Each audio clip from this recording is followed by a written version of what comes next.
Hello! Welcome to this episode of Star Trek Reliant. I am Duncan Idaho, your DM, and various other characters.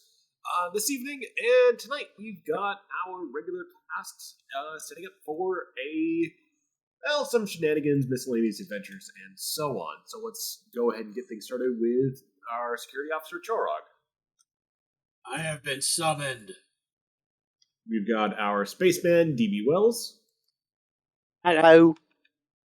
I don't know why I chose to be British there, but I have also been summoned. Which British was that? The Mary Poppins kind, where it's not actually British. Then we've got our science officer, Garal.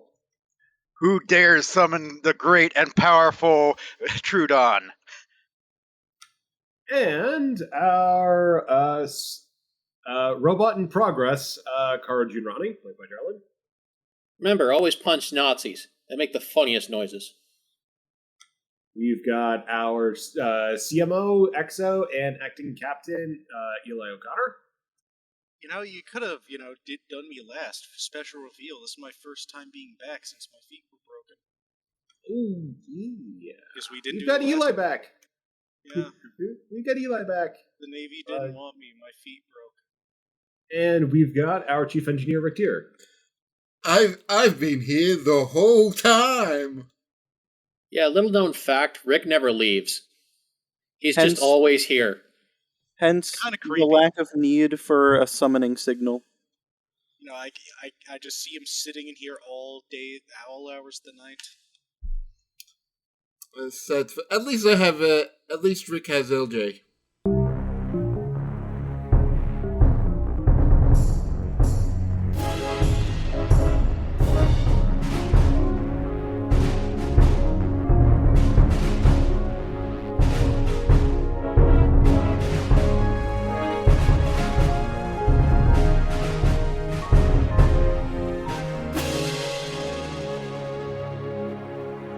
Alright, so let us begin with, little scene here on, some part of Starbase Magellan.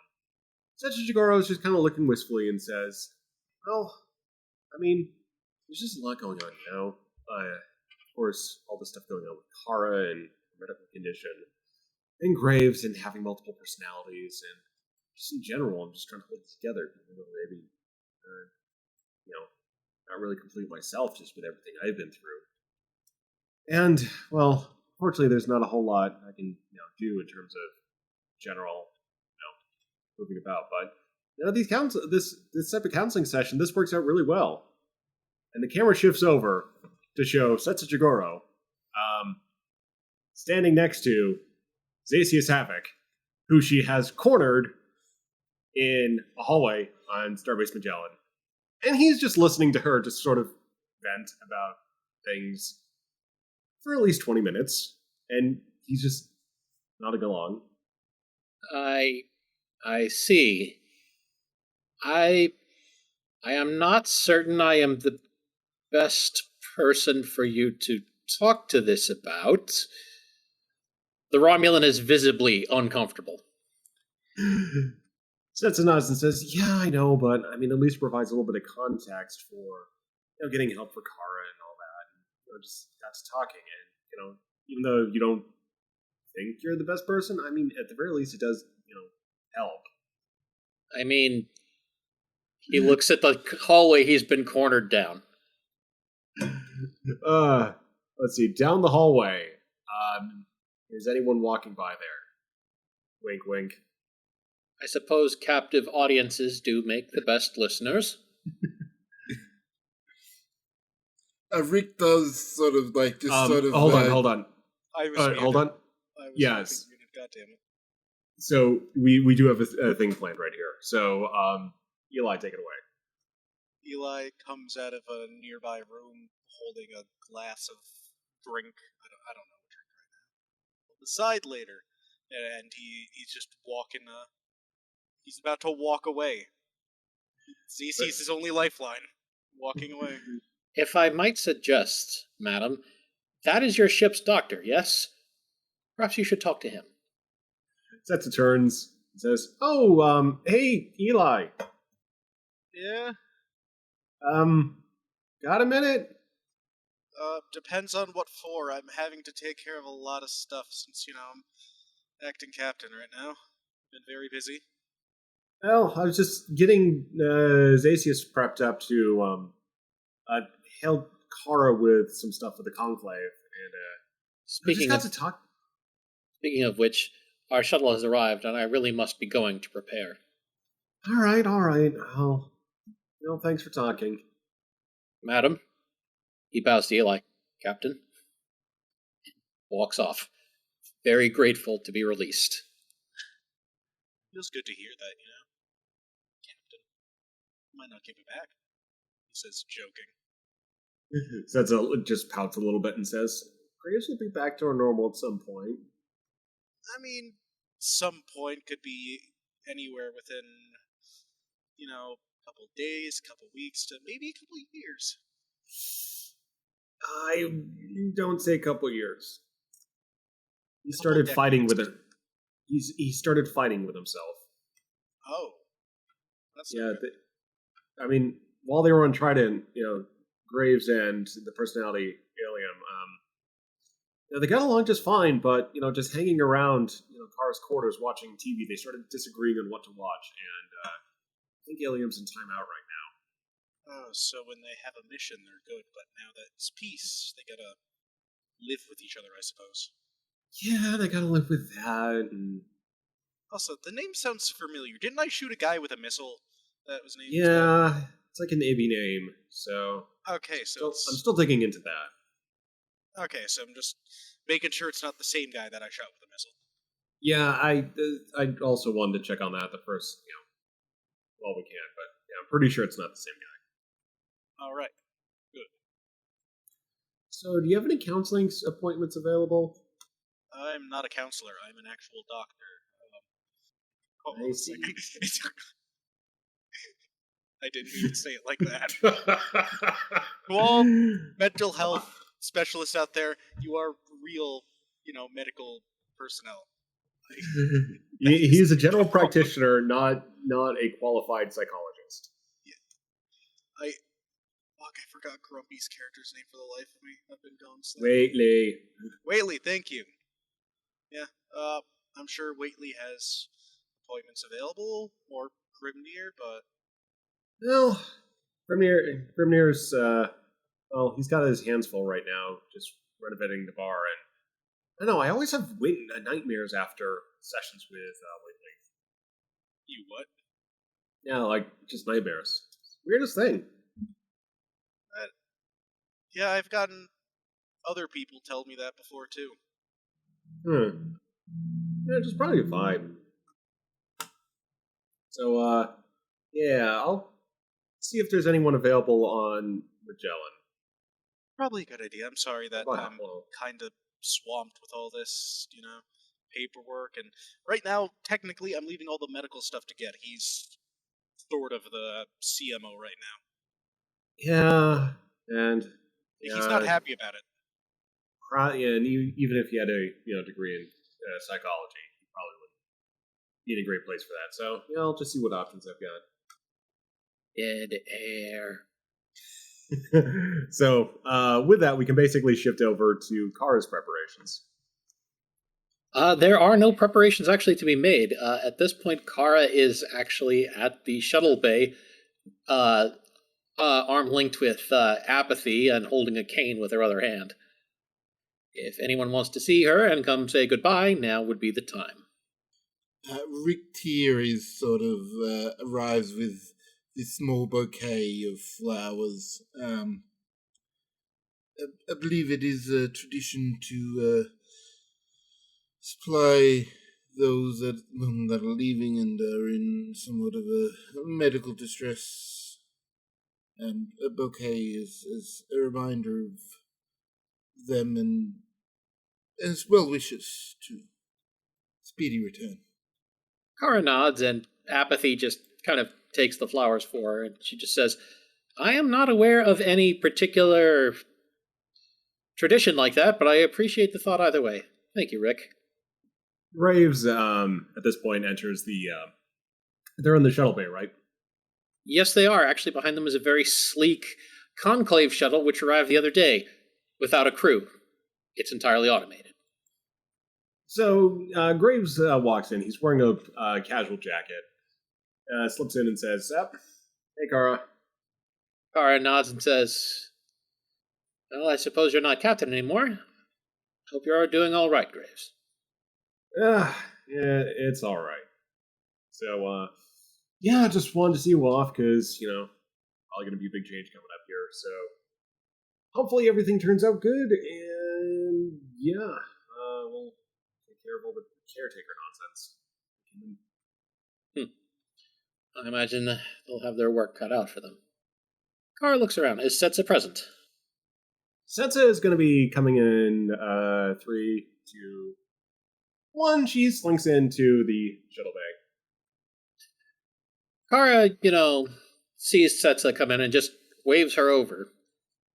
Setsa waves and says, hi. So, yeah, how you holding up? Kara, once again, beckons Setsa closer without, very much subtlety this time. Setsa steps forward and just proceeds to give Kara a hug. Kara winces and says, "Okay, not what I meant, but since you're this close, I can tell you. Do me a favor, and this may be rich coming from me, but I want you to keep an eye on Graves and Eli to make sure that they don't do anything too rash." Eli's been fine. It's more the Graves side that's the worrying one. Eli thinks C4 is a good negotiation tactic. Well, when he's got a lot of, captain duty and paperwork, he's, been handling things pretty darn good. So, yeah, Graves, though, I mean, he's... Look, I'm not saying it didn't work. I'm just saying make sure that they're not always leaping to violent conclusions. Get Bryce to back you up if you have to.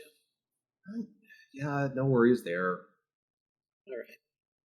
And Kara, just kind of gives her a hug and then steps back and just gets ready to leave. John, Spore jumps in. Kara looks down at him.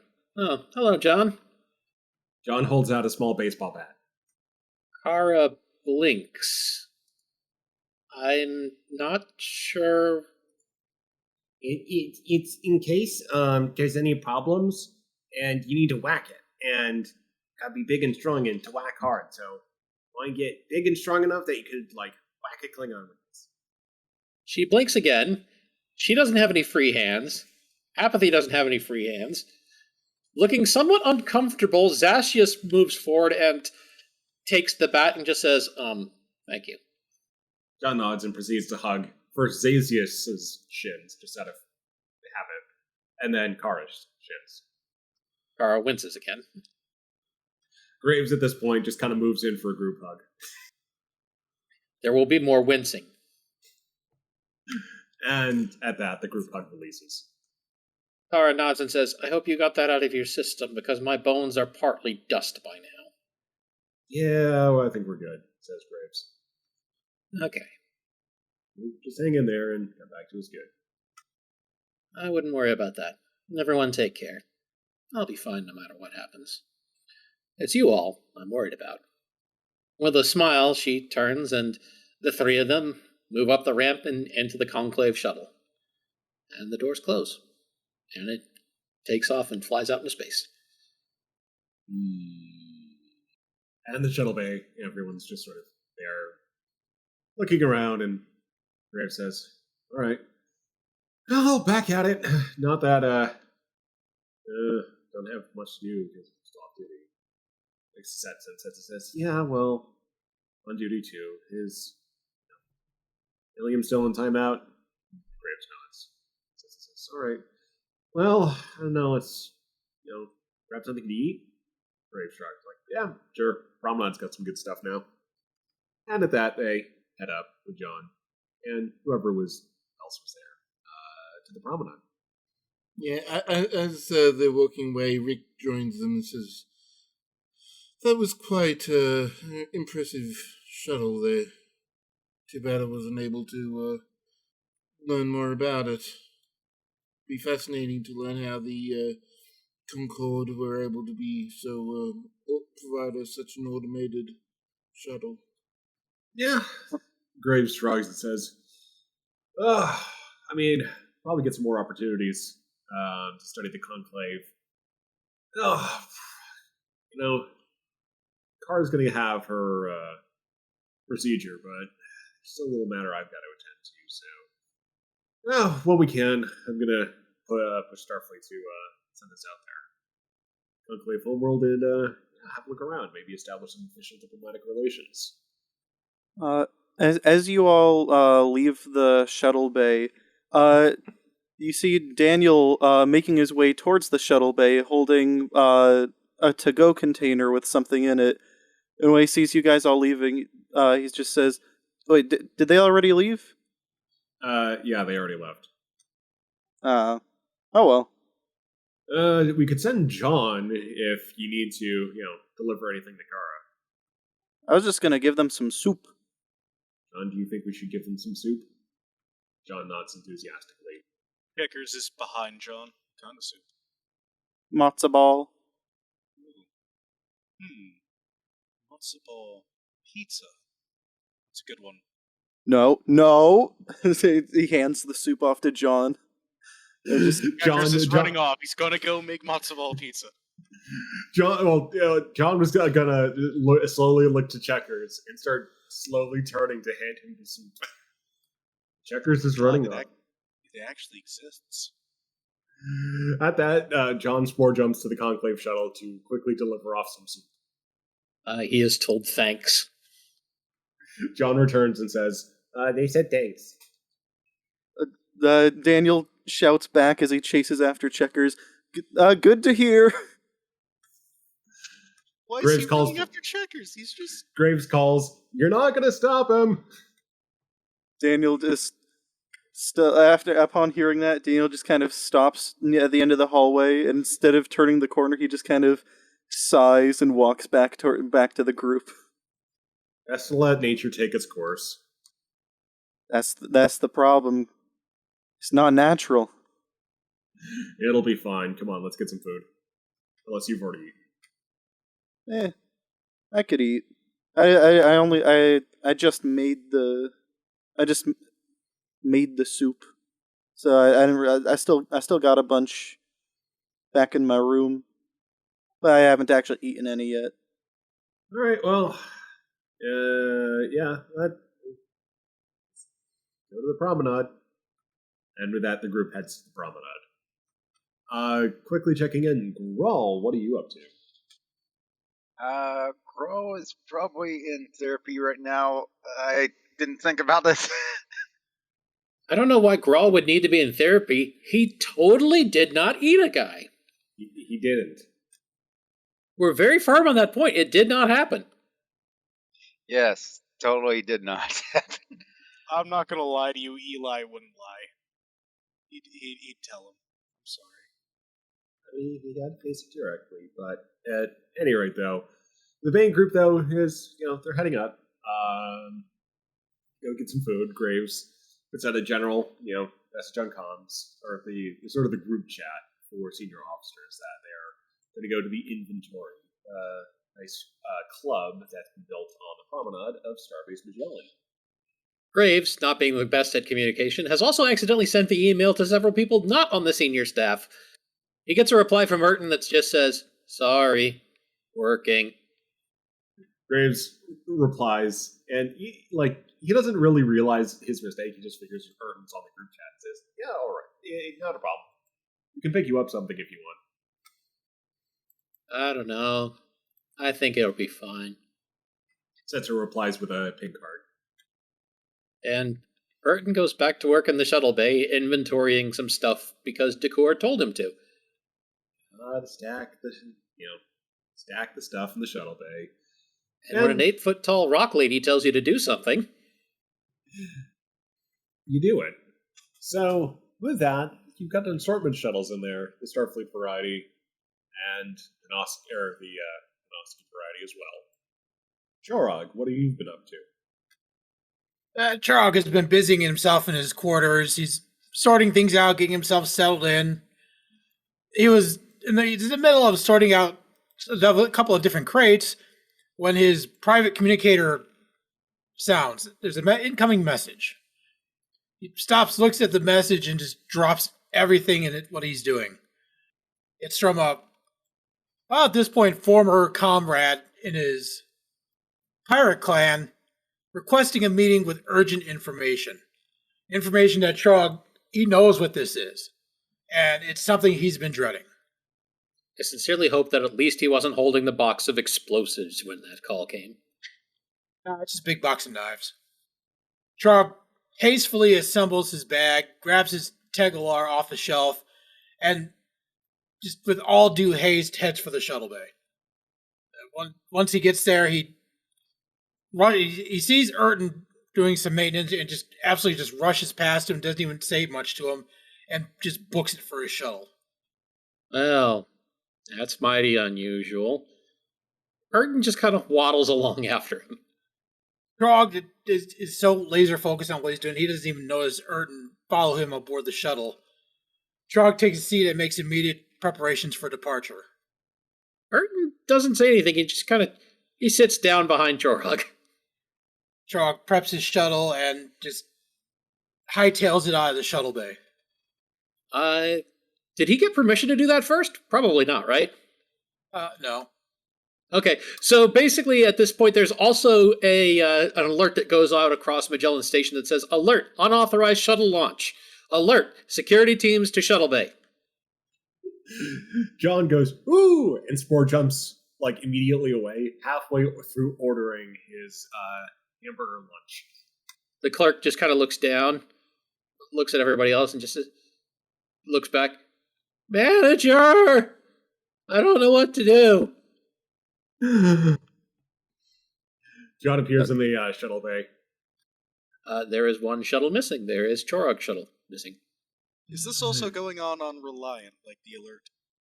I would say like you might get an email notification, but you wouldn't get like the full like Because major wouldn't his shuttle actually be in Reliant? It probably has been moved off along with everything else, considering that Reliant is currently under massive inspection and refitting. Ah, okay. I mean, all the people have basically been moved off Reliant, so... And it's just more convenient to get to if it's just it's on one of the shuttle bays. But yeah, so you can get notified. I just say it wouldn't be like that. Like get a big flag sign, but you know, like a notification like pops right up on your data pad.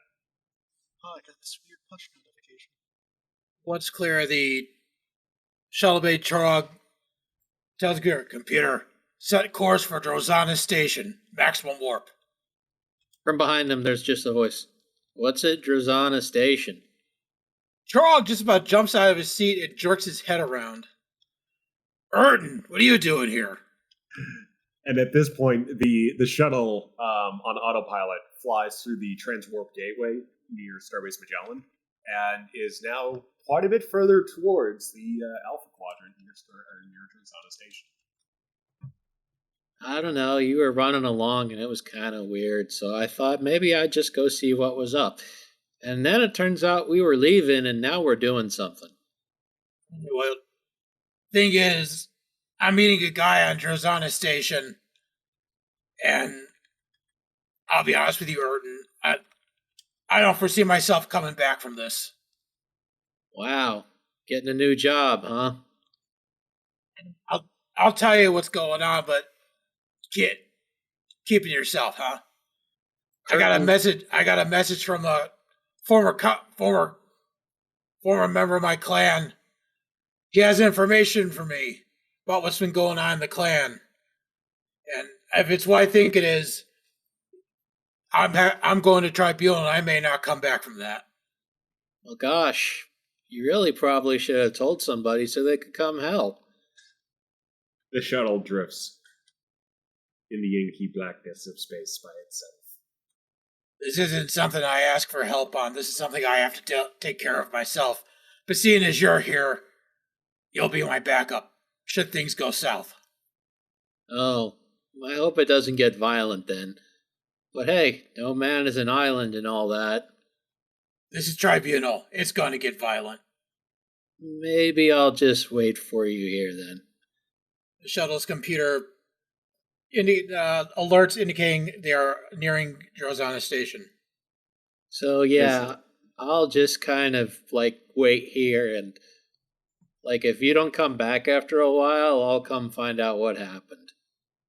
The shuttle gets an automated message or automated hail. Welcome to Drozana Station. Oh, that damn Ferengi. I was about to say, that's a voice that could cut glass. That's a voice that could curdle fresh milk. Are you kidding? Now my mind is just trying to connect milk and glass, and it's not working. I'll explain it to you later. Computer, initiate docking sequence. Drozana Station provides premium docking services. Burton flips the switch off. Thank you, Urton. No problem.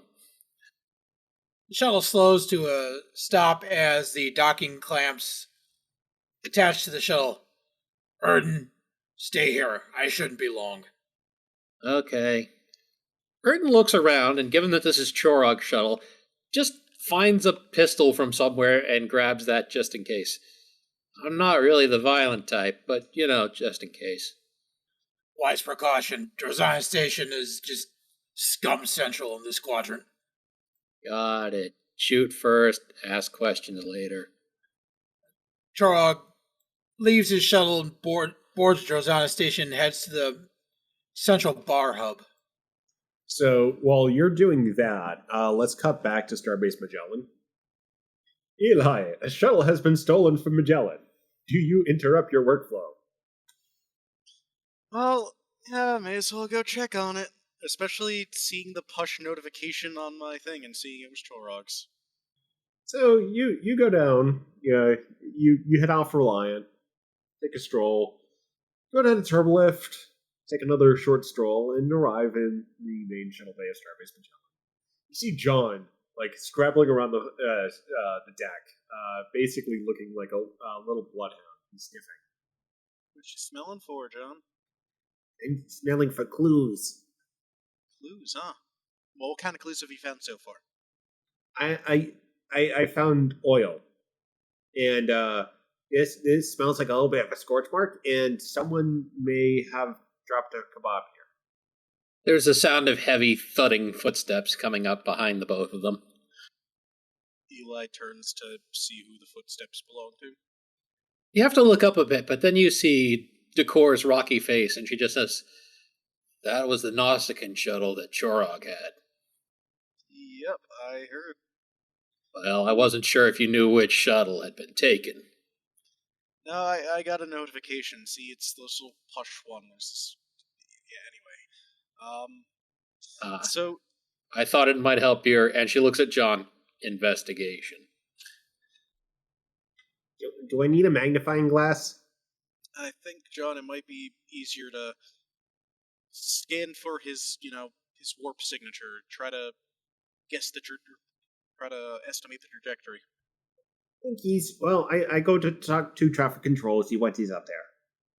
Lieutenant Moon can probably help you with that. And she turns and just kind of thuds away. Why would Chorog do this? Oh, that first checked it is Chorog. I mean, Chorog isn't on the station, but maybe he was kidnapped. I don't see someone kidnapping Chorog. Well, we shall check every lead. Yeah! And with that, John spore jumps to traffic control, to the general startlement of everyone in there. Except Moon, who just waves. Eli takes a breath and sips his drink. Alright, I should probably have something to eat. It's been 3 days. On your databed, you also received all the notifications about the main group going to the inventory. What the hell is the inventory? It is a place with foods, apparently. Eli does not know that. Well, considering they're going there for food, and it mentions that, I would imagine you could probably draw the conclusion. Yeah, but what kind of food? We shall see. Alright, we'll see. Eli shrugs. He doesn't respond to the message, he just starts making his way. He's still got his drink in hand. Well, you head over there while John gets the basic information from Transit Control that Transwarp Gate was used with Chorog's authorization codes, and it has spit out the shuttle somewhere around Eta Iridani. Say that last part again. Eta Iridani. Eta Iridani. It's close to Drozana Station from what I recall. It's like in the same general area. All right. There's probably a sector closer, but it's close enough. I mean, Eteridani is the sector block, if I remember correctly. It's in the Dontu sector. Dontu sector. Okay, the closest one looks like the new cars. Well, they go to the Dontu sector. So anyway, they got the transit coordinates, and it's like, well, there's one thing in that area that would probably interest them, and that's probably Drozana Station. So John's going to proceed to relay information between people by spore jumping back and forth across Starbase Magellan. Starbase Magellan is getting an introductory lesson in tardigrades today. Every time he jumps back and forth, Lieutenant Moon finishes one word of his statement that they can just use communicators. John wants. He's being a go-getter today. But Eli is heading over to the inventory. He's walking around the promenade and sees looks like a casual dining restaurant, pretty classic, with gold serif letters above. It says the inventory. Well, time to head inside. Inside, you see the main group, and a couple of members of Starbase Magellan's crew. You've got Dagan, one of the chief of operations, and someone who looks quite familiar, but your brain is initially not processing why this person is on Starbase Magellan. It's like, He squints his eyes and tries to, piece together who it is. It can't be Hazra. Huh? But it's Hazra. With the group is also a somewhat short, older man with a old-fashioned naval captain's, hat on, and a red velvet robe. He is busy talking to the people at the table, although he turns to leave at about the time that Eli comes in. Eli tilts his head at him, just looking at him like, what? He's staring. It's obvious that he's staring. At the man with the robe or Hazra? Hazra. Setsa notices and says, Eli! Hey, I haven't eaten in a while. That's not good. John just ordered a burger, so that'll be up soon if any food will do. But otherwise, come in, scoot. We got a big booth here. And menus, pass one along. I'm not in a burger mood, so, let's see a menu. Woo! Get a menu, and there's just a lot. Seafood, steaks, salads, your general eatery items, as well as basically a point of, hey, they've got replicators, so you can technically order anything in the universe. I'm gonna get a French onion soup, a Caesar salad, and, lamb chops. So for everyone at the table, the chief medical officer in XO has emerged from Reliant. You have not seen him for a while. Currently the CEO, not just the XO. That is a distinction. Technically, XO, I think, would right now be Bryce. I don't think... Yeah, I'm not sure who else would be up in the chain. I think it's Bryce right now. We need to make an org chart.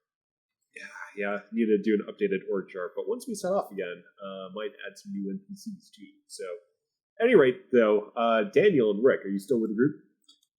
Yes. Daniel is eating John's burger. It is a good burger. It's got a lot of umami flavor from all the mushroom. Rick is eating a grilled salmon dish. So Barry is there, confused why she is there, and is eating a nice salad. Marcus has a pulled pork sandwich, and Setsa has a single, relatively large, what looks like to be a steamed or slightly grilled root vegetable. She is quite enjoying it. By now, Marcus also has several messages from various people telling him he accidentally emailed the ship. He accidentally emailed other ships, too. The USS Excelsior responds.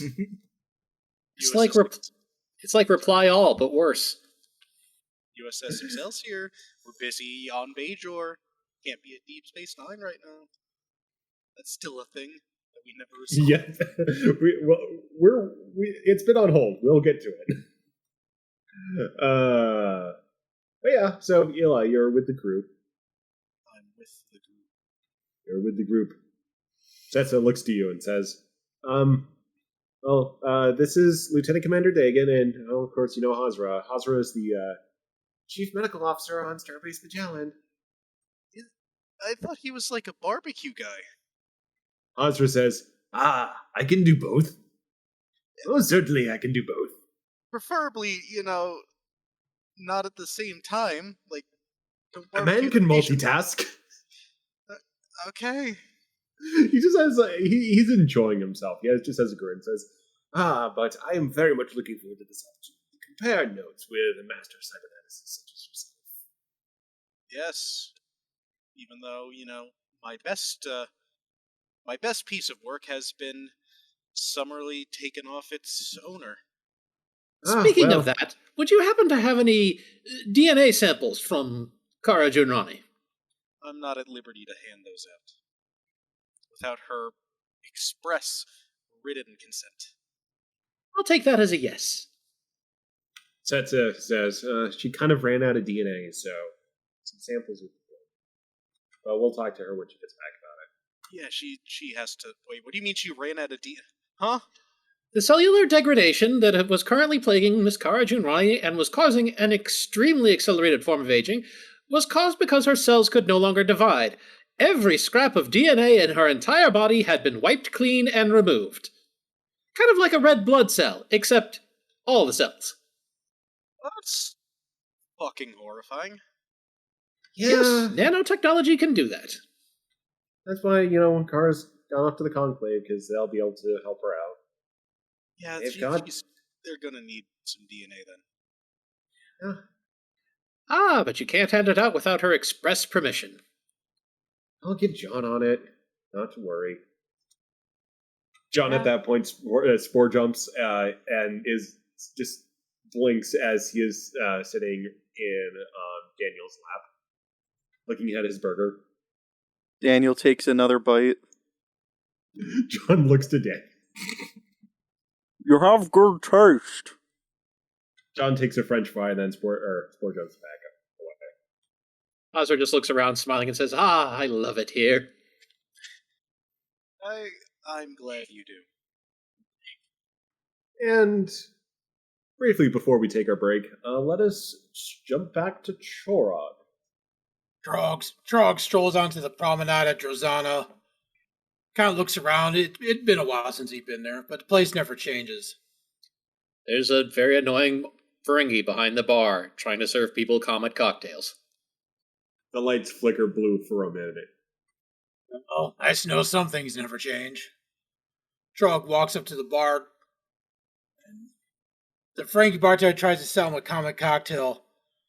You keep your cigarette mouthwash. Give me a warnog. Of course. The customer is always right, especially when they have latinum. He is given the warnog.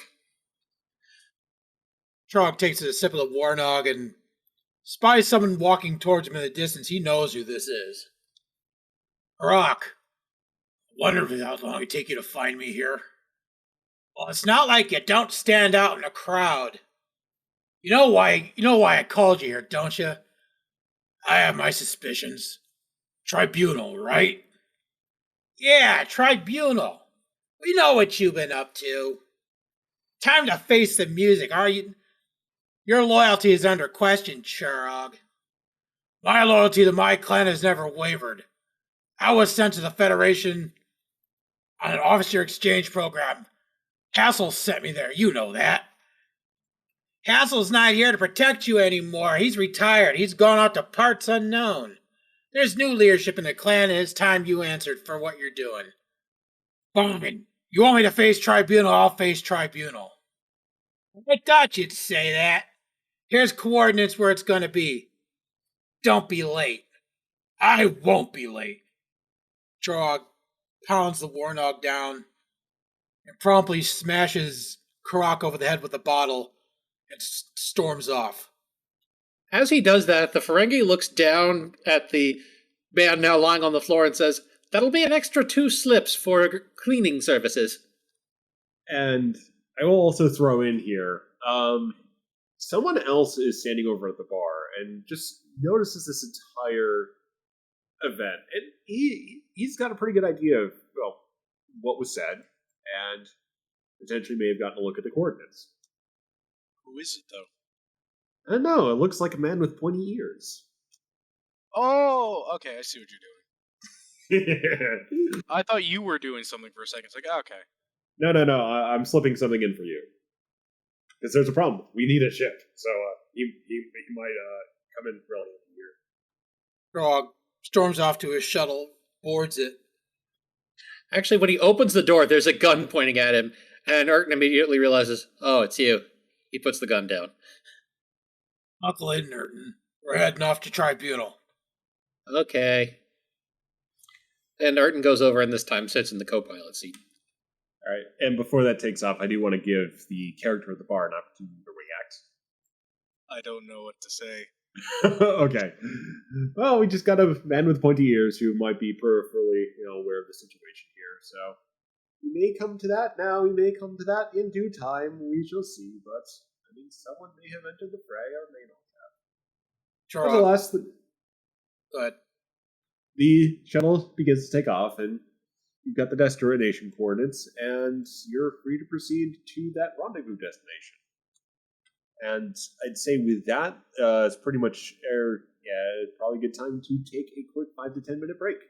So, getting back to Star Trek Reliant, let's see. Chorog, your shuttle has just left Drazana Station, and the main group has gotten together, and they're sitting in a restaurant on Starbase Magellan, having a lovely lunch, while John is bouncing around the Starbase, trying to help investigate what happened to the shuttle. He's got coordinates. He's talked to a lot of people, but he's like, I know where they went, and I can do the sport jumpy, and I'm just going to do the sport jumpy. And he sport jumps off Starbase Magellan. He could have brought one of us with him. Okay, bye, John. He jumps back to the table at the inventory. Osra looks over. That was fast. Okay, so I'm going to do the sport jumpies, and I think they went to Jordana Station, and I can take maybe one person. Anyone come to... Eli points at Daniel. Do you feel like going? He ate my burger, so you think he owes me? Me? John slowly looks to Daniel. Right now? John he did eat nods. his burger. He walked away. What are they going to do with it? I didn't know how long he'd be gone. Oh, he's coming back. He gives him a sad tardigrade look. You could have ordered another one. You could have also put it in a to-go container and just left it for him. You didn't know how long he'd be gone. That's exactly why that's why we have to-go containers. Yeah, never mind. Osra looks over at Setsa. I like your friends. They're funny. Eli's cutting into a lamb chop right now, still having this serious discussion. So you want me to leave right now? John says yes. John just toddles over the back of the booth, and just just grabs. Is Daniel wearing a spacesuit still? No, they're having chill time right now. He's eating lunch at a restaurant. Okay, but he is dressed in a normal civilian outfit. Yeah. Or Starfleet uniform. Well, actually, he's wearing a Starfleet uniform. The only civilian clothes he has are the ones he was wearing when he arrived in the spacesuit. He just uses those as pajamas nowadays. Are you using the standard Starfleet one, or are you going to use a classic? You're allowed to use the classics. We'll say it's a classic because that's what they had in the closet at the time. Yes. Yes. Eli has another person wearing the classic. But John just puts his... Sorry. Well, how classic are we talking? See, Eli is wearing the first contact with the gray. I was going to just say Daniel was wearing original series. I was thinking something along the just throw him in that because it'd be funny. I was kind of thinking that too. So, being a science person, does that mean he's wearing the blue shirt? Well, with the red, with the Wrath of Khan era uniform that Nick just posted, they're all red. It's the one time. Yeah, but they have department colors. Yeah, they have department colors that are a bit more subtle. Like if you don't know they're there, you could go the whole movie and miss them. Yeah, it's like slight yellow, green, blue. You know what? I'm just gonna say he's got the yellow shirt because it suits the picture of Daniel I have in my head better. Or would you more prefer a jumpsuit? Nah. I think the science is in the TMP era. I think it was like a sky blue or like a smoky blue. You know what? Okay, he's got black pants and a yellow shirt or a blue shirt. It doesn't matter. Well, John puts his hand on your shoulder and Spore jumps you. And it's just Daniel's just saying, but I. And he's gone. He got Sopranos today. And with that, let's cut back to Chorog. Chorog has set course for the location of the tribunal. He turns to Urton. You know how to use that pistol, right? Yeah, I mean, they're not complicated. It's just a real simple point-and-click interface. I just need you to know that it may come to you having to defend yourself. Okay. I'll try to stay calm and not, tear everyone apart. With that, Chorog nods and turns back to his piloting interface. But he does quickly turn to the side comm panel, pushes one of the buttons, says, "Computer, execute command Chorog Omega 1. With that, the computer beeps, and a message is sent to both Graves and Eli. It's a pre-recorded message. Friends, if you're receiving this, there's a good chance I'm on my way to my death. I'm off to face tribunal, and that generally does not mean I'm coming back. My clan has recalled me to face accusations that very well could lead to them executing me. I just want you guys to know it's been an absolute honor serving with you if I don't return." And close channel. And at that point, Daniel, you and John arrive in the middle of the merchant area of Drazana Station. It is a rusty, dusty, grungy, musty, somewhat damp alien starbase. There's just a lot of activity going around you.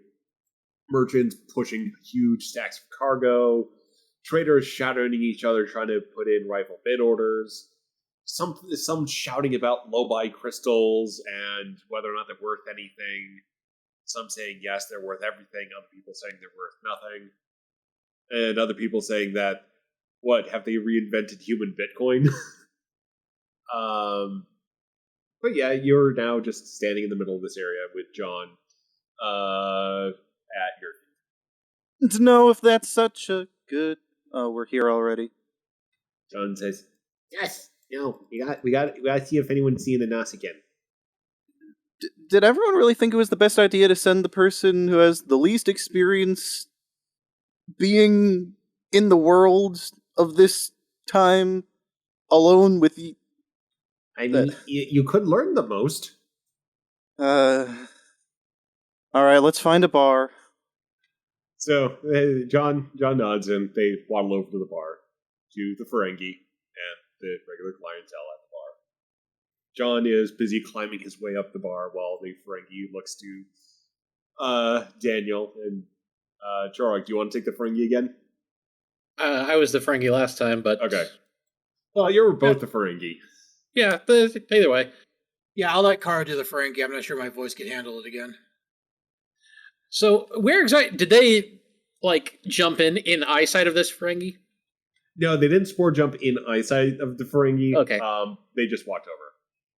Hello, Comet Cocktails, 1% off. No thanks. We're looking for someone. They're probably here very, very recently. Probably. Yes, information is a commodity. You have latinum, yes? Daniel just kind of pauses for a moment and looks down, and then crouches down to whisper to John, "What's latinum?" It money. Daniel stands up and says, "Well, since I had to ask what it was, no." Good day, then. And the Ferengi immediately turns and just walks away from him. Do you need anything fixed around here? Is anything broken? John is standing on the bar top and looks around. Just quick question. Hey, Ez, do you have the soundboards muted? I don't know if that's going to come through or not. Well, if it does. We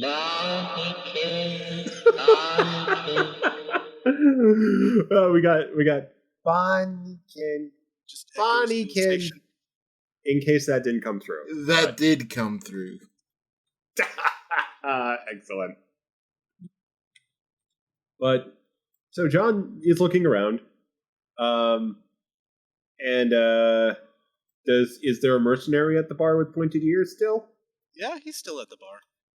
So you see he has tardigrade and Starfleet uniform, looking around. John shrugs and just looks to the first person in front of him, which is the Ferengi, and says, "Oi, oi! I am an official investigation for stolen shuttle. It might not be stolen. Anyway, I need answers, and I do have money. Very well. What would you like to know? So, I have a friend. He a Nausicaa. He angry. Okay. Did a angry Nausicaa come through? Yes, I had to charge him a 2-slip cleaning fee, as you can see. And he points down at the floor where the other guy is still lying there unconscious. Ooh, that's his handiwork, all right. So, It's coffee, if you ask me. So, you know where he went? Well, no, but I did see him. Okay. John moves down the bar, looks to the man with pointed ears, and says, "Oi, you! We? I am being tough tardigrade on investigation." So you are. Why am Yeah. I coming up with German? God damn I thought that was a little Irish. I don't know, it's still good. it. I'm doing my best here. Ambiguously No, it's all good. European alien. My accents are terrible here, so I mean I've tried Irish for Zacius, but it hasn't stuck. So John says, "So you want me help, friend? Go friend. I have Yes, money." it's the ones that. God damn it! See, it is coming out German. No, just keep going, keep going. It's the one that knocked out that poor devil over there. Yeah, probably him. I know where he's going. Oh, do you? We. And you want to tell me because I'm cute tardigrade? I mean, I don't do work for free. Okay, so I pay. See, you have to pay my entire crew because it's a long way out. John reaches into reaches into a pocket and pulls out a bar of gold pressed platinum. He looks around. A couple more of those. John says, "Okay, I will have to go get them from the special place." The special place. John's got a special place where he finds platinum. Is he robbing a bank? I mean, No it's not agreement. It's not robbing if it's just a derelict ship Okay, he that's found. That's better. So John, at that point, immediately spore jumps out and comes back with 3 more bars of platinum. Oh, you can do that. That's interesting. I can God do- damn it! It keeps slipping into. I can do magic. Yes, magic. Rar, fear me. Now, mighty mercenary, will you work for me? Any days a week. Okay. Daniel, come, let us go on this band ship. Daniel just kind of gives a loose salute. Aye, sir. And with that, they proceed off. So let us cut back to Chorog now. Chorog shuttle arrives at the designated coordinates. It's near the vicinity of the Mutara Nebula. There's a small planetoid where people go where they don't want to be found. All right, we're here. I'm establishing orbit, and as soon as they acknowledge my presence, we'll go down. Okay. Should I, hide or something? Stay out of sight. Yeah, it's probably a good idea. Cool. Because I found this thing before, and he leans down and opens up a panel that was clearly used for smuggling and says, and I wanted to use it. Stay there, but keep an eye on things. If things go south, you know what to do. He nods and grabs a tricorder and slides it into the, area along with a pistol, and then climbs in himself and covers up the, panel again. Chorog sees on his notification panel that his shuttle has been noticed and is granted permission to dock. Chorog brings the shuttle down and lands it onto what looks like an abandoned fortress. Chorog shuts the shuttle down, shuts the engines down, grabs his Tegalar and his pistol, and lowers the boarding ramp and begins making his way to the abandoned fortress. You can see his clan there. You can see a bunch of different shells representing his clan. He's keeping a third and fourth eye out because he knows what's about to happen. Meanwhile, Urtna's just kind of in the hole, illuminated only by the, tricorder, and just looks at the little circle that's Chorog on. Oh, there he goes.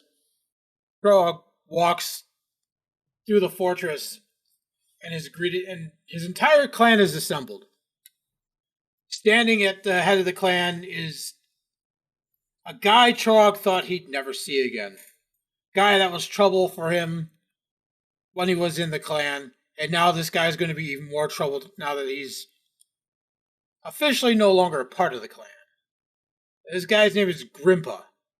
He trained with Chorog.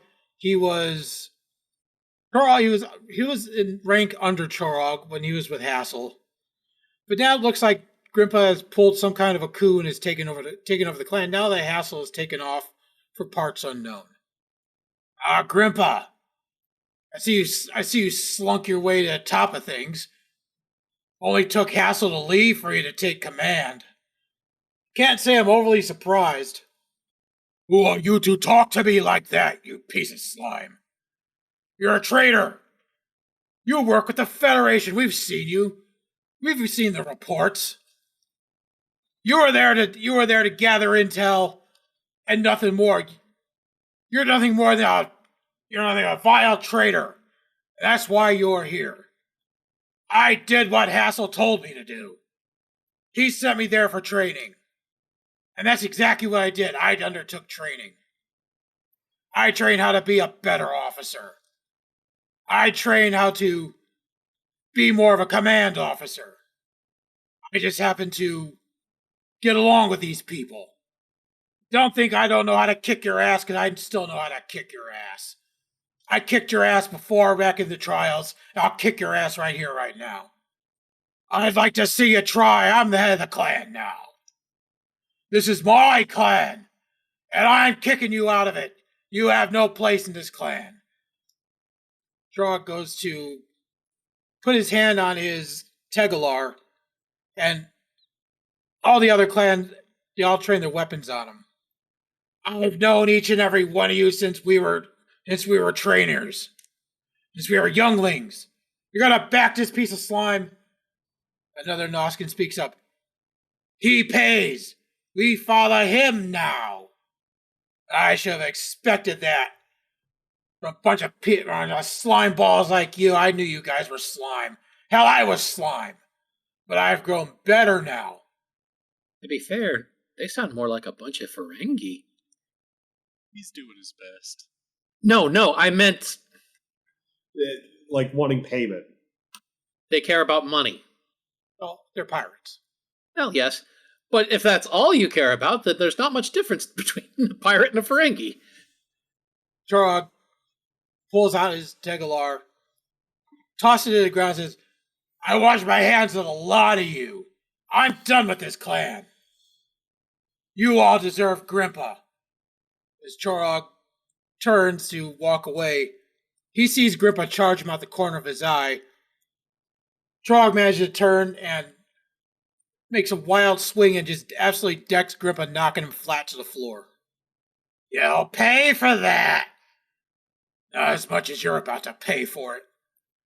But before Chorog could really act on ending Grimpa, he feels a sharp sting in his back. He notices another Nausicaan has planted a blade in his back. Chorog knows the feeling it's a poison blade. And it's not good news. Chorog lets out a howl of pain before grabbing his pistol and disintegrating the one behind him, and begins to try to limp off, but the other clan members are closing in on him. So this is how it's gonna end. This is how it's gonna end. Me going out in a blaze of glory. So be it. Suddenly there's just a tink and a small metal sphere rolls by. And then there's a massive shockwave and a bright flash. A moment after that, somebody is dragging Chorog away. I don't think that's gonna hold him for long. Chorog looks up, struggling at this point because the poison's acting quick. It's a very quick acting poison. Chorog knows it well because he's used it. Good man, Urton. Get me back to the shuttle quickly. Righto. And Urton just kind of hefts Chorog up and kind of waddle runs back to the shuttle, slamming the close button on the, opening ramp as he gets in there. Chorog slumps up against a wall of the shuttle. Urton, you're going to have to get us into orbit. You know how to do that? Yeah, I got it. Know more about that than first aid, anyway. He goes over and sits down at the control panel and gets the shuttle, spaceborne. There's a button here for a cloaking device somewhere. He finds it and hits it. The lights dim in the shuttle and the shuttle cloaks.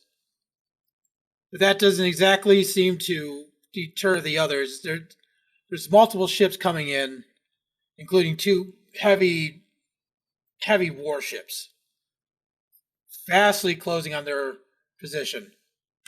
At this point, there's another signature coming in high warp. I hear the proximity. What's coming? A bunch of Nausicaan warships, and he squints. Something kind of purple?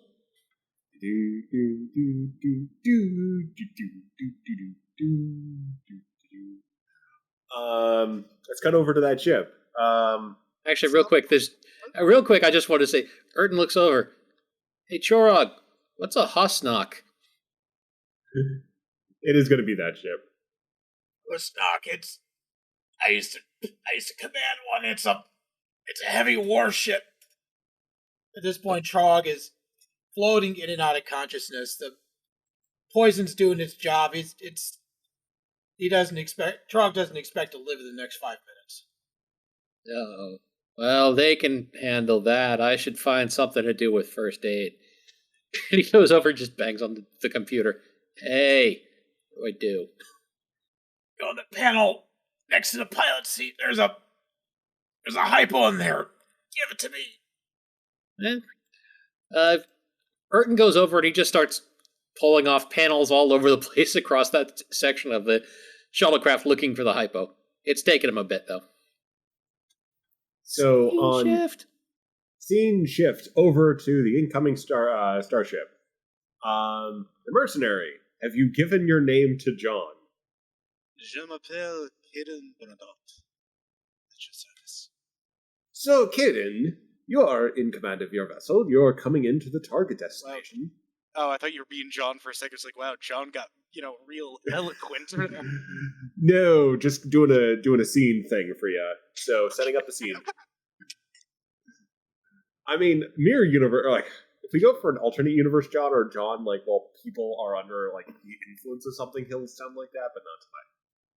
So, you were on the bridge.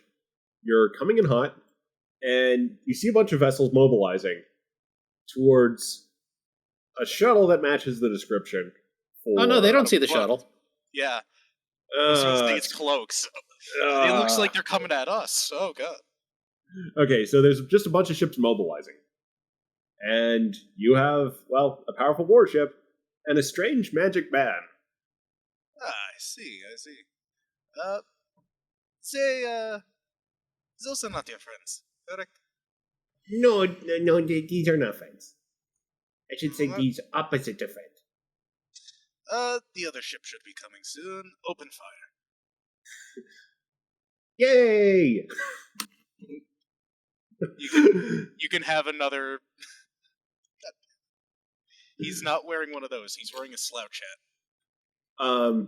So Daniel, you are now seeing a space battle unfold in front of you. Hey, John, can you tell where Chorog is? Like, is that a thing you can do? No, that's like I don't have telepathy. Small time scene shift. At this point, they cut over to Urton, who's still kind of tearing apart the shuttle. And as he takes off one last panel, he accidentally yanks some wires out with it. Oops. And the cloaking system of the shuttle goes offline. Kaden, you pick up a small shuttle. That one's it. Beam it to shuttle bay. And it is beamed over to the shuttle bay. Backup should be coming. Let's keep firing. Go ahead and give me. So now it's time to have fun. Okay, do you have a sheet for Kaden? I do somewhere. Give me a minute. Okay, go ahead and give me a command. Oh, there it is. A presence command roll. Wow, this is one of the few characters I've actually built for presence. Wow. And I wanted to make sure we had one roll tonight. I'm just imagining Daniel and John running down to the transporter bay, and just as they leave the room, Caden's just does the full on like point forward and just shouting "Fire!" type thing. Nah, he looks rather bored. It feels like this is just going to be a slaughter. And it's with 2 successes there. You're giving effective orders to the crew, and the crew is following those orders, and they are handing the Gnosticans asses to them. So you're effectively keeping them at bay. So you are able to, well, A, catch them very much by surprise because they were not expecting this, and then B, you have a safe exit for whenever you decide to exit. So John, Nah, not exiting. Quick scene shift over. Urton, by now, is like head and shoulders into one of the panels, and he comes out holding 2 hypos, one in each hand. And he just looks back and forth between them and he says, nuggets. He didn't say anything about 2 of them. Read one. Quickly. This one. He picks a random hypo, tossing the other one over his shoulder. It goes over and just jabs Chorog with it. out of curiosity, is Urton colorblind? Maybe. He's got a 50-50 shot. Do we want to roll for it? No. Okay. You give him, by chance, the correct typo. I was about to say, this is for comedy. I brought that up. I am injecting what little levity can be had when somebody is dying. And so Chorog, you are getting the correct typo. Chorog feels himself slightly stabilizing, but just long enough to regain a little bit of consciousness. Good man knows the right one. It's at this point you hear a knock at the door. Oh, that shouldn't be. Urton runs over to the panels to see what's up with the shuttle. You're looking out the window. The shuttle is in a unfamiliar launch bay. Oh, that's not good. Chorog draws his pistol. To the death. Yeah, probably. Urton grabs a pair of pistols and aims them at the door, hitting the button to open it. The door opens. You see Daniel with his arms crossed and looking pretty annoyed, standing next to John. And you both see 3 pistols aimed at you, charged. Daniel is not surprised.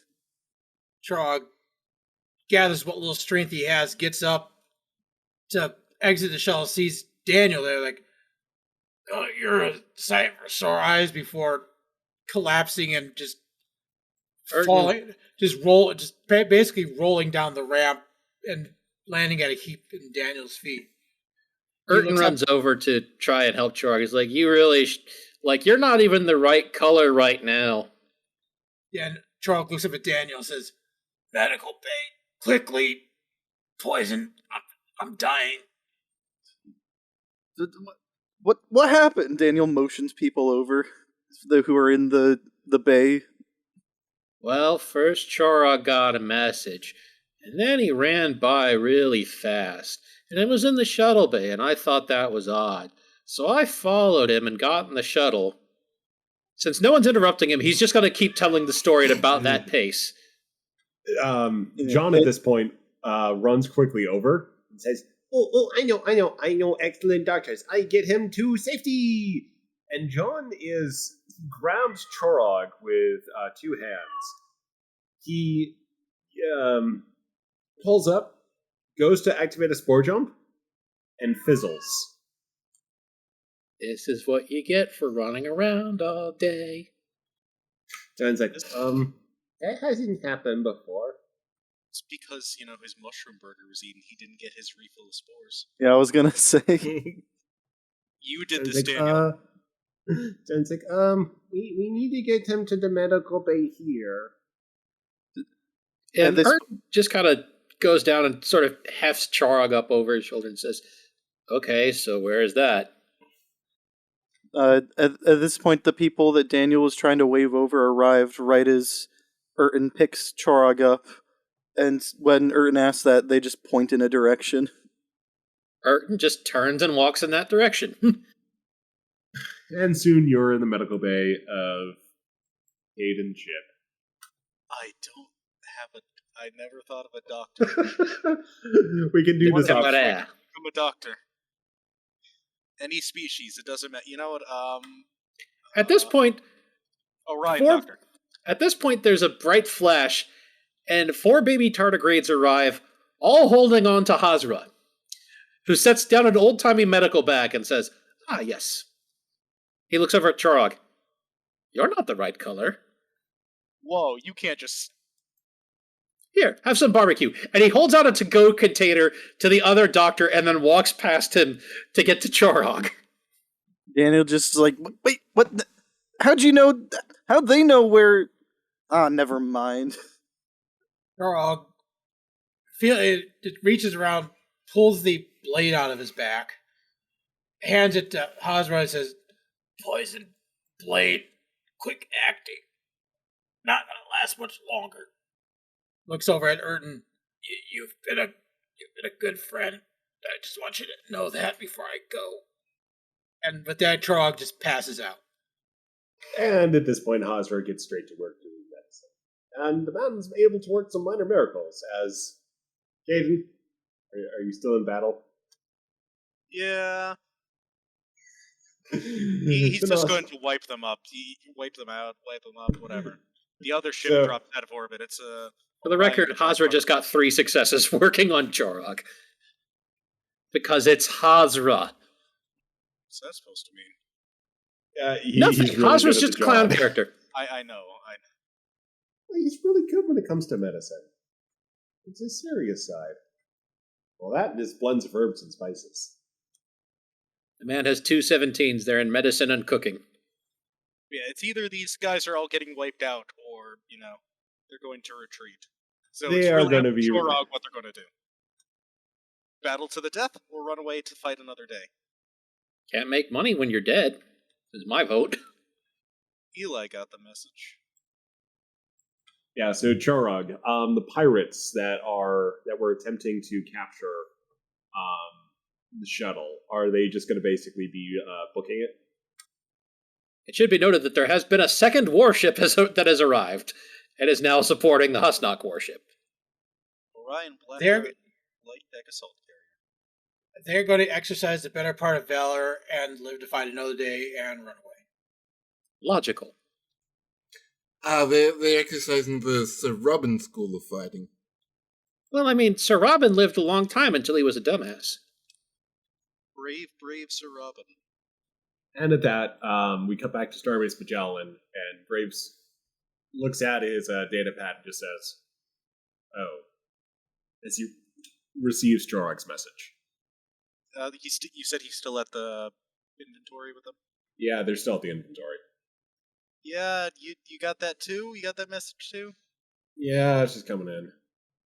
Well, Oh. we don't exactly have the ship available to go do something. Yeah, well, we sent the baby tardigrades as best we could. Wait a minute. What the fuck? We have a ship available. Why don't we just go use it? I mean, the Reliance, The Scion. Oh, Did we forget we had that? well, I forgot we had that. I thought it was at Earth. We may need to recall it. I don't remember. It's either at Earth or here. It was I think it was at Earth. I mean, with warp capabilities, even with the transwarp network, it's not gonna get here in time for any real significant impact. Alright, I'm still having it brought out here anyway.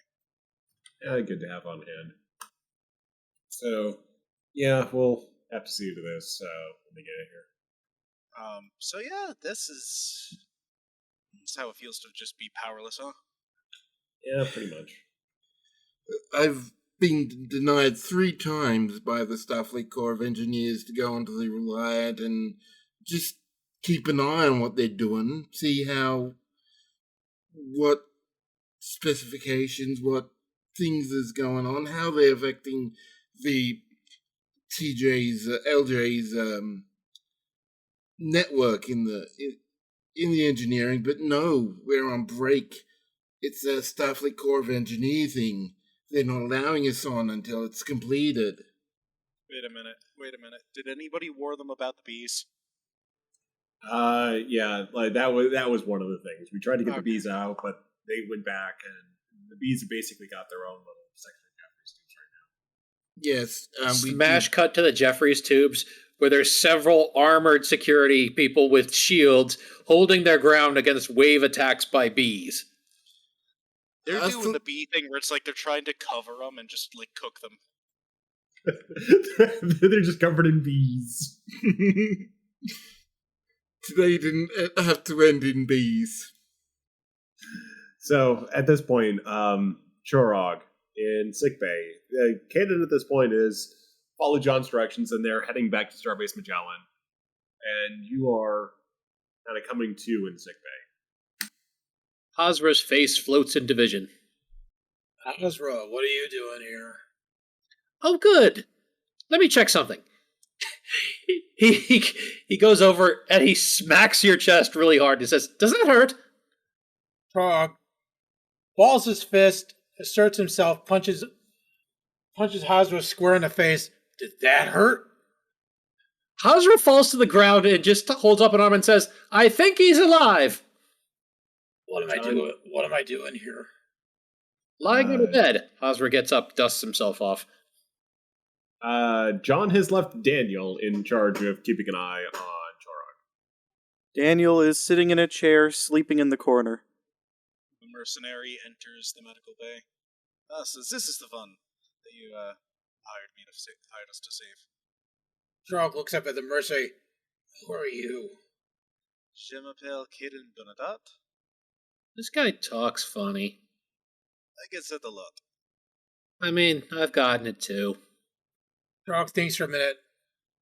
This guy can't be related to who I think he's related to. Huh? Who's that be? I heard stories about a guy back on ancient Earth who fought with vampires. Thought his name was Bernadette. Maybe something I'm just imagining. I come from a very long line of mercenaries, so don't know about vampires, but While all this is happening, Hosmer's basically just running around taking different measurements on Chorog. Chorog can still feel a little pain in his back from where he was stabbed. Hosmer looks over. Ah, good. See, pain is your friend. Pain tells you that you're not dead. Chorog looks over at When you stop feeling pain, then it's probably bad. Daniel wakes up and groggily says, who's dead? What happened to Daniel to put Daniel out? He fell asleep while Chorog was also Ah. sleeping. He's just been sitting in the room. Wow. Hosmer just looks over and says, "You've missed a lot." Daniel. What are you doing here? Well, honestly, I don't know why I'm here. Honestly, John could have done all this himself, but we're sent after you. Well, I'm touched that you came after me. I honestly didn't. I was expecting to go to my death. Yeah. Daniel walks over to the bedside at this point. Do you want to die? Chorog just kind of looks over at Daniel and says, I mean, the same could be asked of you if you keep asking him dumb questions. How is that a dumb question? Chorog just looks at Daniel and says, It's a long story. Once I get my strength back, I'll tell you exactly what this was about. Hosmer looks over. Don't pester the man. He's had a hard day. All right, but you might want to hold off on that story until there's more someone higher up in the chain than me, because they're gonna want to hear all about this. Hosmer shoos Daniel, Urton and John away. Then as he just leans over Chorog, the last thing you hear as you're leaving the medical bay is, "So, how do you feel about barbecue?" wait, who did he ask that? Chorog. Barbecue what? Whatever you like. Chorog just kind of fades out again from still recovering. Ah. And with that, they are soon back on Starbase Magellan. The warship is coming into dock with a few questions asked. Captain Mercer is not... Well, the good order of his station has been disrupted somewhat, but he is rolling with the punches. John is in a little bit of a mood that he can't sport jump right now. The other baby tardigrades are poking him a bit about it. Azra walks over to Graves and simply says, I told you it would work. Look, I'm not in 4 different pieces. Great. Alright, so how's he doing? Well, he's quite combative. So, based on what I know of him, he'll recover quite well. Alright, Eli, you should go have a talk with him. Yeah, if he's awake. So, what's with the ship that, I have no idea. John strolls over and says, I hired mercenaries. You hired... Yep, with my secret latinum. You have secret Huh? I should probably tell you something. I mean, I can't judge. I have a lot of latinum. You're not taking it from my stash, are you? No, I don't think so, unless your stash is like a Ferengi banking ship that's like adrift near a black hole. I see. Okay, good. You're not stealing from my family. That's good. That's not your family at the present. Maybe future. We'll see. Wait, you're planning on stealing from my family, huh? Osborne looks over at John and says, John, have you been trying to jump through time again? No. Daniel I just don't know when the ship is going to end up. I'm assuming we're all back, right? Yeah, Yeah. the ship, just so I don't mess it up, can you say the name of it, Eli? No. Okay, I will try again. Let's see, just to make sure. I just did it. Le Temeraire is, has been docked. Listen, I can read it. I can't speak it. Well, I read it, and if I didn't read it right, well, then so be it. I named it after a French warship from, the 17th century, 18th century. Because I'm not French, and that's what those letters say to me. Okie dokes. Yeah, upon hearing that John has tried and is probably capable of time traveling, Daniel just immediately looks down at him, just like with a "what the hell, man" expression. I mean, there's a difference between capable and trying to. There's also a lesson here of, should you really take everything Hazra says seriously? Technically, he should be able to time travel. We'll see. So, at the basically, Graves and Eli are sort of going on the Le Temeraire, and DB's coming up. So that's kind of where they are right now, basically on the docking ramps. Eli says to Grave, "All right, so we're going on board a mercenary ship of a mercenary that John, of all people, hired." I mean, if John hired them, they can't be that bad. What's with the name, though? Why is it French? As they go by, they real quick just see Captain Mercer looking at Erton, just looking back and forth between Erton and a pad and saying, you're not part of the crew, so I can't punish you. Graves shrugs and says, all right, there's one way to find out. Let's just get on board. I'm getting a bad vibe, but all right, let's go. All right. They head on to the ship, and Graves looks around and says, hello? Anyone? Help us navigate to Medbay, I suppose? Follow me. Daniel just kind of leads them back to the medbay. All right. They head over to the medbay.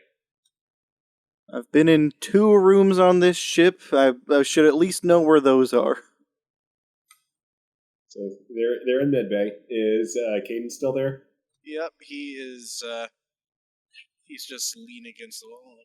He was paid to, save this guy, so he's going to make sure he doesn't die on a ship. At least he doesn't need ghosts. And 2 people walk into medbay. One's a human. Looks a bit weird. His eyes are a bit orange. And there's the other man. So now my ship. Eli looks at Graves, looks to the man, looks to Caden, groans. No. Okay, I have to go now. What? That's one of my sister's sex. Oh. Which one? Which one, as in which sister, or which? Yeah, which sister? Romani. Oh, okay. Right. Yeah, I'll handle Caden's this. over there grinning as Eli, whispering with Graves, and just he knows what's up. All right. I mean, we could probably ask him. We could probably ask him to give us a few minutes along with Chorog. Okay, yeah, no, that's probably a good idea.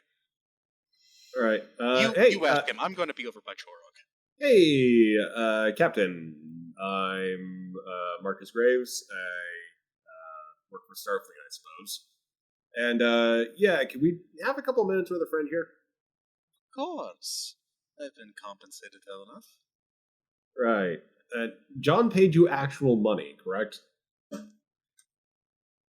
bit more than he should have, maybe, but I do not complain. Well, I'll have to take a look into that. All right. I actually everywhere with this. Fuck. We'll I'll come get you when we're done, just to finish up. He nods and he walks out. You'll notice that he has an AK slinged over his back, like an AK-47. Graves notes that and doesn't know what to make of that. It's not a FAMAS, so his one bit of historical French reference is out for firearms.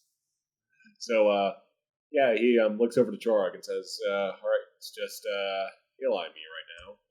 Got anything to say? Chorog floats back into consciousness. Still a little bit weak from poison. Captain, I see you're here. Got my message. Yep, I'm here, Chorog. Graves nods and says, yeah, we're here. Way to explain what's just happened. I was called to tribunal to face charges of treason from the clan because of my time on Reliant. I chose Reliant over the clan. They tried to kill me for it, but Erden saved my life, pulled me out of there. I have nothing now. I have my clan. I'm a man without purpose. Well, Chorog, what are you talking about? You just said you chose us, We choose you too. You have something. Sir, this is a decision I've long thought about. My days of a pirate are done. I can't go back to that. Not anymore. I request to join Starfleet. I wish to be the first Noskin in Starfleet. Okay. We'll do it. Yeah, certainly. We'll put everything through. You guys are my family now. I'm done with the pirates. That's done. I spent so much time with you guys that you guys have really opened my eyes as far as what's going on. Just so you know, they're probably going to make you do classes. You're okay with that, right? I have to learn. I learn from you. I learn patience. I learn understanding. I learn rules. I'll do what I have to do. Yeah, you've done very good by us, and we'll do good by you. Don't worry. As Hassel has taken the long walk into the unknown, he's retired. That's what precipitated all this. I'm sorry to hear. He earned it. He taught me well. He was a good man. He took me in. But what's happened is just it's under new leadership. They're going a path. I can't go that path anymore. Things change. People change. You've changed.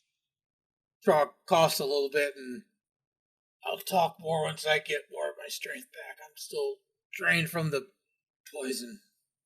Yeah, not to worry. We'll get you transferred over to Magellan, and you can rest up in sick bay there. Thank you, sir. And when Kara gets back, she's gonna kill me. Probably. You want a new liver or something? Because, your old one might be shot with the poison. Well, I'm sure there's a lot of things wrong with me right now. Oh, we'll look into doing something for you. Almost feel like...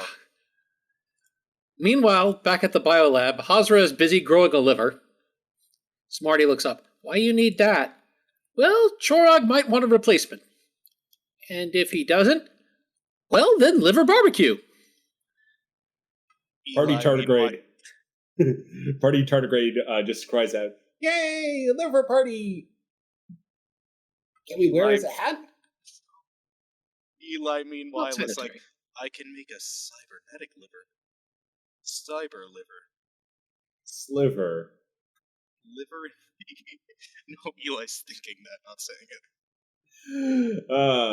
So, at this point, Chorog's transferred over to Starbase Magellan for his recovery, and he can look into replacement parts as he needs. And otherwise, Caden has been well compensated for his assistance. His ship has done some notable damage to the pirate fleets and perhaps made some enemies. We shall see. And Caden he is going to start basing out of here until they tell him to leave. Which they probably won't. No, because it's a big exploration initiative, and more ships on hand, just more people to potentially help, especially if they're amenable. So with that, do we have any final scenes for tonight? I'll have one.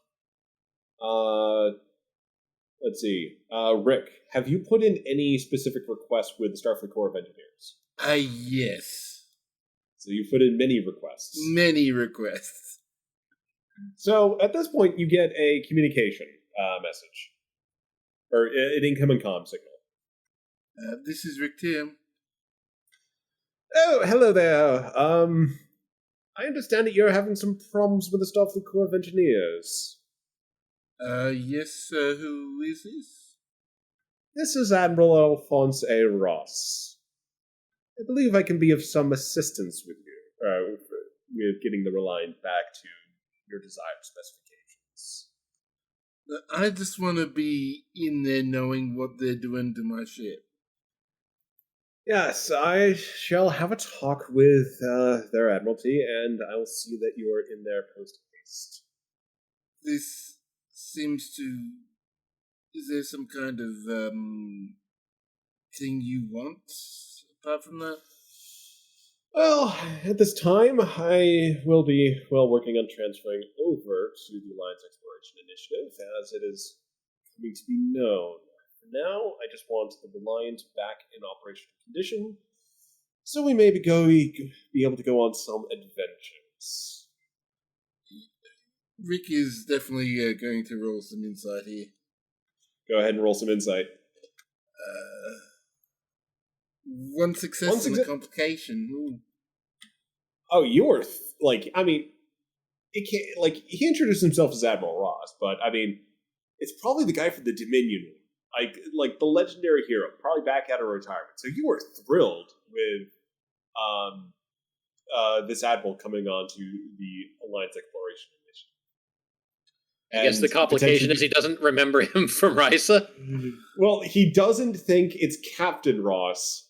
He thinks it's another Admiral Ross. Well, your assistance is definitely very welcome, Admiral Ross. All right, very good. And sorry for not being in visual communication range right now, but we will. I'll be there in due time. I look forward to meeting you, sir. And with that, the comm channel closes, and you will soon get authorization to oversee the refit on Reliant and know what they are doing to the ship, with potentially some input. And that is Rick. And there we go. Meanwhile, Setsa is, just sitting alone in Kara's quarters while everyone's off doing their thing. And just She has a dog and on her lap. She just sighs and cuddles up with Nala. And just kind of rolls over and just turns on the TV. And goes for a nap now. If I may I Yep. may I do something with this scene that kind of leads into mine? Yep. She hears a knock at the door. Sets sighs, scoots Nala up and says, "Come in." It's Daniel with a to-go container. Oh, hi, Daniel. Did I forget something? No, I just figured I had some of this. I had a lot of this, and it seems like a lot of people might be needing it. So I figured I'd drop some off. Is that like the burger or the soup? It's the soup. Okay. Yeah, thanks. I'll give it a try. I haven't really had this soup before. It should be noted that Nala follows the soup with her eyes and is giving puppy dog eyes to whoever is holding the soup container at any one time.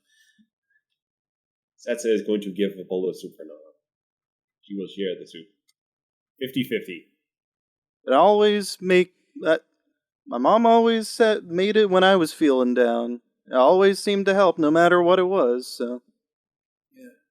Well, thanks, Daniel. It's really appreciated. No problem. You. Bye. Daniel just kind of awkwardly leaves.